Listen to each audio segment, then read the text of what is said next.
आज हम आपसे प्रश्न कर रहे हैं कि क्या राहु या केतु ये भी राजयोग बना सकते हैं? तो उत्तर है जी हाँ, राहु और केतु भी राजयोग बना सकते हैं। तो अब सबसे पहले हम आते हैं, राजयोग होता क्या है? राजयोग एक ऐसा योग जो ग्रहों की स्थितियों के अनुसार बनाया जाए और उस व्यक्ति के जीवन में धन धान्य, समृद्धि, खुशियां, पद प्रतिष्ठा, यश, मान सम्मान सब कुछ हो, तो वह योग राजयोग कहलाता है। तो आज हम यहां पर राहु और केतु से बनने वाले राजयोग की चर्चा करेंगे। राहु और केतु, इनको आप एक ही समझें। जहां जहां मैं राहु की चर्चा करूंगा, आप यहां पर समझ लें इस टॉपिक में कि वहां आप उनको केतु से रिप्लेस कर सकते हैं। तो इस टॉपिक पर आगे बढ़ने से पहले सबसे पहले हम यहां पर राशियों के तत्व को जान लेते हैं। आइए देखते हैं।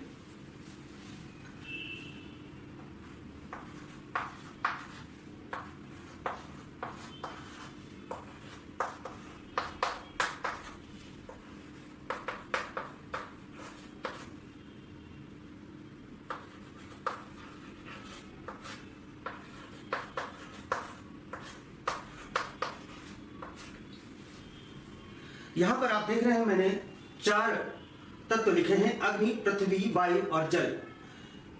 1 नंबर राशि जो कि मेष राशि है। इसी प्रकार सभी नंबर की अपनी राशि हैं, पहले भी मैं बता चुका हूं। तो यहां पर 1, 5 और 9 नंबर की राशि अग्नि तत्व प्रधान राशि है। 2, 6 और 10 नंबर की राशि पृथ्वी तत्व प्रधान राशि है। 3, 7 और 11 नंबर की राशि वायु तत्व प्रधान राशि है। 4, 8 और 12 नंबर की राशि जल तत्व प्रधान राशि है। तो यहां पर जो राहु या केतु हैं, वे पृथ्वी और वायु तत्व की राशियों में कंफर्टेबल होते हैं। अब यहां पर आप ध्यान से देखें तो पृथ्वी तत्व में 2, 6 और 10 नंबर की राशि है, और यहां पर वायु तत्व में 3, 7 और 11 नंबर की राशि है। 2 नंबर राशि शुक्र की है, 7 नंबर राशि भी शुक्र की है। 3 और 6 नंबर राशि बुध की है, 10 और 11 नंबर राशि यह बनती है शनि की।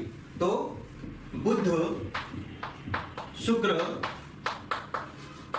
और शनि, ये 3 ग्रह हैं जिनकी राशियों में राहु और केतु काफी सहज, कंफर्टेबल महसूस करते हैं। ये हम इसलिए यहां पर इनकी बातें कर रहे हैं क्योंकि अभी राहु और केतु से बनने वाली राजयोग में हम इनकी चर्चा करने वाले हैं। तो आइए डायरेक्ट चलते हैं कुंडली पर और देखते हैं कि कैसे सूत्र हम अप्लाई करेंगे। आइए देखते हैं। यहां पर हम एक कुंडली बना लेते हैं, लग्न कुंडली। यहां पर हमने एक कुंडली के लिए ब्लॉक तैयार कर लिया है। उदाहरण के लिए हमने मान लिया कि चलिए कन्या लग्न की कुंडली है, 6 नंबर राशि लग्न में। तो 7, 8, 9, 10, 11, 12, 1, 2, 3, 4 और 5। इस प्रकार से सभी राशियों को हमने इन भावों में लिख दिया है। अब सूत्र क्या है कि आपको पता होगा वैसे कि ये प्रथम भाव है, द्वितीय भाव है, तृतीय, चतुर्थ, पंचम, षष्ठ, सप्तम, अष्टम, नवम, दसम, एकादश और द्वादश भाव। इस प्रकार से हम एंटी क्लॉकवाइज गिनते हैं भावों। तो किसी भी लग्न कुंडली में, लग्न में, पंचम में या दसम में, लग्न कौन सा हुआ? प्रथम भाव ही लग्न है। लग्न में, पंचम में या फिर दसम भाव में, लग्न, पंचम या दसम भाव में राहु या केतु, मैं यहां पर राहु ही बोलूंगा, केतु आप अपने समझ सकते हैं, अपने से समझ सकते हैं कि उनकी जगह आप केतु को रिप्लेसमेंट कर सकते हैं, जितने भी यहां पर आज मैं सूत्र बताऊंगा। तो लग्न, पंचम या दसम में राहु बुध, शुक्र या शनि की राशि में बैठे हों, यानी कि 2 number, 6 number, 10 number, 3 number, 7 number या 11 नंबर की राशि में राहु या केतु लग्न में, पंचम में या दसम में बैठे हों। उदाहरण के तौर पर हमने मान लिया कि यहां पर राहु बैठे हैं, ये दसम भाव है, ये लग्न है, ये पंचम है, ये दसम है। तो सूत्र भी तो यही कह रहा है कि लग्न, पंचम या दसम में बैठे हो। तो राहु दसम भाव में बैठे हैं और ये जो 6 राशियों के नंबर लिखे, इनमें से किसी राशि में बैठे हो। ये बुध, शुक्र और शनि की राशियां हैं। तो 3 नंबर राशि मिथुन राशि, यह बुध की राशि है। तो हमारा ये क्राइटेरिया पूरा हो गया। तो यहां पर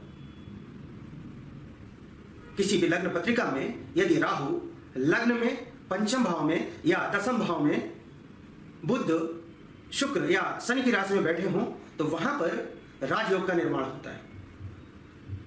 और ध्यान देने वाली बात यह है कि राहु जिस राशि में बैठे हों उसके स्वामी, राहु जिस भाव में बैठे हों, जिस राशि में बैठे हों राहु, उसके स्वामी को राहु ना देखें तो यह योग अधिक बली होता है। जैसे यहां पर राहु मिथुन राशि में बुध की राशि में बैठे हैं, अब बुध मान लिया यहां बैठे हैं, तो राहु की देखिए कौन सी दृष्टियां होती हैं, 5, 7 और 9। यहां से गिनिए 1, 2, 3, 4, 5 राहु तो आगे देख रहे हैं इसमें, लेकिन इस पे कोई दृष्टि नहीं डाल रहे हैं बुध पर। तो राहु जिस राशि में बैठे हों, यहां बुध की राशि में बैठे हैं, राहु जिस राशि में बैठे हों उस राशि के स्वामी को ना देखें तो यह योग अधिक बली होता है। यहां पर राहु यहां पर देख रहे हैं, बुध को नहीं देख रहे हैं, तो यहां पर यह योग अधिक बली हुआ। तो राहु जिस भी ग्रह की राशि में बैठे हों यहां पर, जाहिर सी बात है इन 3 ग्रहों की राशि में बैठेंगे राहु, तभी यह राजयोग बनेगा। और उस राशि के स्वामी को राहु ना देखें तो यह अधिक बली राजयोग यहां पर बनेगा। आगे आइए देखते हैं। अगला सूत्र है, अगला सूत्र क्या है, ध्यान रहे यह प्रक्रिया कहीं भी हो सकती है, चाहे इस भाव में लग्न में हो, चाहे पंचम में हो, चाहे दसम भाव में हो। अब हम अगले सूत्र की चर्चा करते हैं। किसी भी लग्न पत्रिका में राहु लग्न में पंचम भाव में या दसम भाव में बैठे हों, राहु लग्न में पंचम में या दसम भाव में बैठे हों, मान लिया वे लग्न में बैठे हैं राहु, उदाहरण के लिए हमने मान लिया कि राहु लग्न में बैठे हैं और लग्न में बैठ के ये दसम भाव के स्वामी के साथ बैठे हैं। लग्न में राहु बैठे हैं और दसम भाव के स्वामी, यहां देखिए 3 नंबर राशि लिखिए, उसके स्वामी हो बुध के साथ विराजमान हो गए, तो यहां पर भी राजयोग का निर्माण होता है।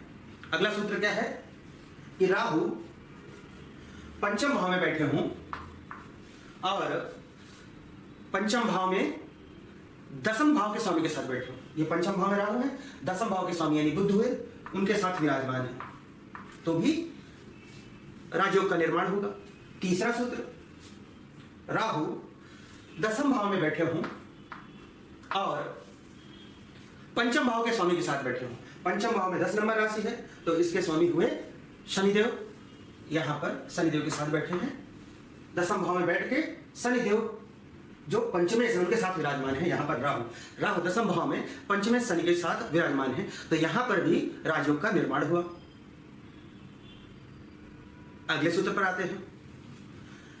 जैसा कि आप सब जानते हैं, पहले भी मैंने बताया है और यहां पर फिर बताना चाहूंगा, त्रिकोण कई होते हैं, लेकिन हम जिनकी चर्चा जनरली करते हैं वह धर्म त्रिकोण की चर्चा करते हैं, उनको हम त्रिकोण ही बोलते हैं। त्रिकोण कौन से होते हैं? कुंडली में लग्न, पंचम भाव और नवम भाव, यह त्रिकोण कहलाता है। केंद्र कौन सा होता है? प्रथम, चतुर्थ, सप्तम और दसम भाव। पहला, चौथा, सातवां और दसवां भाव यह केंद्र हुआ, और पहला, पांचवा और नवा भाव यह त्रिकोण हुआ। जो प्रथम भाव है वह केंद्र का भी भाव है और वही त्रिकोण में भी आता है। तो अब सूत्र क्या है राजयोग का? यहां पर दूसरा राजयोग का जो सूत्र है वह यह है कि राहु त्रिकोण में बैठे हों, कहीं भी, यहां बैठे हों, यहां बैठे हों या यहां बैठे हों, कहीं भी राहु त्रिकोण में बैठे हों और केंद्र का स्वामी इनके साथ बैठ जाए। ये 4 भाव केंद्र होते हैं, इनका स्वामी इनके साथ बैठ जाए। जैसे यहां पर 12 नंबर राशि है, देखिए सप्तम भाव है, ये चारों केंद्र कहलाते हैं। यहां 12 नंबर राशि है, तो इसके स्वामी हुए गुरु यहां पर विराजमान हो जाएं। राहु त्रिकोण में है और इनके साथ केंद्र के स्वामी बैठ गए हैं, तो यहां पर भी राजयोग का निर्माण होता है। अब आप कहेंगे कि यहां पर तो राहु और गुरु बैठ गए हैं, तो गुरु चांडाल दोष है। गुरु चांडाल दोष के अपने फल होंगे, परंतु यहां पर यह राजयोग के भी फल देंगे। तो दोनों को यहां पर मिक्स मत करें, गुरु चांडाल दोष के अपने फल होंगे, वो घटित होंगे, लेकिन यहां पर राजयोग के भी फल होंगे। तो ये चीज यहां भी हो सकती है, यहां भी हो सकती है, यहां भी हो सकती है। अगला सूत्र क्या है? अगला सूत्र राहु या केतु द्वारा बनने वाले राजयोग का यह है कि राहु केंद्र में कहीं बैठे हों, मान लिया यहां बैठे हैं चतुर्थ भाव में, और इनके साथ त्रिकोण का कोई स्वामी बैठ जाए। मैंने बताया ये त्रिकोण है, ये त्रिकोण है, ये त्रिकोण है। मान लिया ये त्रिकोण है, देखिए नवम भाव त्रिकोण है, 2 नंबर ऐसे, इसके स्वामी हुए शुक्र यहां बैठ गए। तो यहां पर राहु बैठे थे केंद्र में और त्रिकोण के स्वामी आके बैठ गए हैं, तो यहां पर भी राजयोग का ये निर्माण कर रहे हैं। तो इस प्रकार से किसी भी कुंडली में आप देख सकते हैं कि राहु और केतु द्वारा हमारा राजयोग बन रहा है या नहीं बन रहा है। वैसे तो हम सब जानते हैं कि राहु और केतु क्रूर ग्रह हैं, अशुभ फल बहुत ज्यादा देते हैं कई बार, परंतु ये राजयोग का भी निर्माण करते हैं। हो सकता है मंगल के साथ बैठ के राहु अंगारक योग बना रहे हों, गुरु के साथ बैठ के गुरु चांडाल दोष बना रहे हों, चंद्रमा के साथ बैठ के ग्रहण दोष का निर्माण कर रहे हों, या सूर्य के साथ बैठ के ग्रहण दोष का निर्माण कर रहे हों, परंतु यहां पर ये अगर सारी स्थितियां जो मैंने बताई हैं वह मैच कर रही हैं, तो ये यहां पर राजयोग का भी निर्माण करते हैं। तो आशा करता हूं कि आपको ये बड़ी ही आसान भाषा में मैंने समझाने का प्रयत्न किया, और आशा करता हूं कि मैं अपनी बात को आप तक पहुंचाने में सफल हुआ हूंगा। आज के लिए बस इतना ही। नमस्कार।